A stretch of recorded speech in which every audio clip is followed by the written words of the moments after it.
Perbaiki keramik sendiri.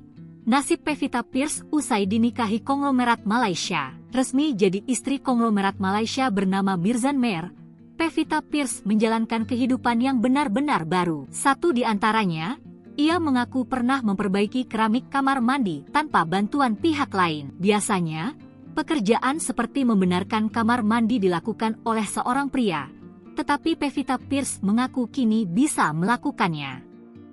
"Kemarin aku habis benerin keramik kamar mandi, itu lagi stres kali ya," kata Pevita Pierce. Diungkapkan oleh Pevita Pierce, kehidupannya setelah menikah memang menimbulkan banyak perubahan. Pevita Pierce kini lebih mandiri karena tuntutan hidupnya sebagai istri. Scroll lebih lanjut ya. Pevita Pierce mendengarkan cerita dari teman-temannya yang terlebih dahulu menikah. Dari situ, ia mendapat pengetahuan bahwa kebanyakan wanita yang sudah menikah melampiaskan emosinya pada pekerjaan-pekerjaan rumah tangga. Bahkan, Pevita Pierce sendiri akhirnya sadar bahwa ia bisa melakukan hal yang dulunya tak biasa dilakukan, yakni membenarkan keramik kamar mandi.